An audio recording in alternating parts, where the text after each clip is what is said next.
Exercise 12.4ல் first சம்மா ஒரு தொழிற்சாலையில் இயந்திரங்கள் 1 மற்றும் 2 என இருவகை உள்ளன. இயந்திரம் 1 தொழிற்சாலையின் உற்பத்தியில் 60% தயாரிக்கிறது மற்றும் இயந்திரம் 2 உற்பத்தியில் 40% தயாரிக்கிறது. மேலும் இயந்திரம் 1 மூலம் உற்பத்தி செய்யப்பட்ட பொருட்களில் 2% குறைபாடு உள்ளதாகவும் இயந்திரம் 2 மூலம் உற்பத்தி செய்யப்பட்ட பொருட்களில் 4% குறைபாடு உள்ளதாகவும் இருக்கின்றன. உற்பத்தி செய்யப்பட்ட பொருட்களில் இருந்து சமவாய்ப்பு முறையில் ஒரு பொருள் தேர்ந்தெடுக்கப்படுகிறது. அப்பொருள் குறைபாடுடன் இருப்பதற்கான நிகழ்தகவு யாது? இப்போ அப்படி போகலாம் சாமி, எழுதிக்கலாம். ஃபஸ்ட்டு கொடுக்கப்பட்ட டீட்டெயிலை நம்ம எழுதிக்கலாம். நான் உங்களுக்கு ஃபார்முலா பிரகாரம்லாம் போட போகிறது கிடையாது. அப்படியே சிம்பிளாக எப்படி சொல்கிறேன்னு பாருங்கள். அது புரிஞ்சுக்கிச்சுன்னா கண்டிப்பாக நீங்கள் ஈஸியாக எழுதிடலாம். சரியாம்மா? இயந்திரம் 1 உற்பத்தி எத்தனைனா 60% உற்பத்தி செய்கிறாங்க.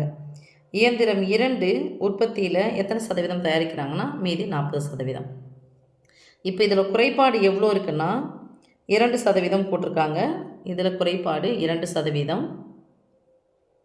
அப்போ 2%ம்னா 60%த்தில் 2% குறைபாடு. அப்போ இது எப்படி எழுத போகிறோம்? 60/100 ரைட்மா into 2/100.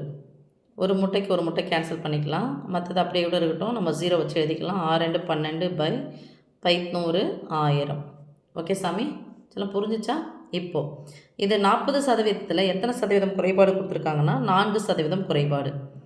That is equal to 40/100. சதவீதம் என்றால் /100 என்று 4/100. ஒரு 0க்கு ஒரு 0 கேன்சல் பண்ணிக்கலாம். 16/100 1000. அவங்க கேட்ட கேள்வி என்னென்னா, சமவாய்ப்பு முறையில் ஒரு பொருளை தேர்ந்தெடுக்கிறாங்க. அப்பொருள் குறைபாடுடன் இருப்பதற்கான நிகழ்தகவு. அப்போ இதுதான் குறைபாடுனுடைய அதுவு. இதுலேயும் குறைபாடு இருக்குது, இதுலேயும் குறைபாடு இருக்குது. ரெண்டுத்தையும் என்ன பண்ண போகிறோம்? கூட்ட போகிறோம். தேர்ஃபோர் தேவையான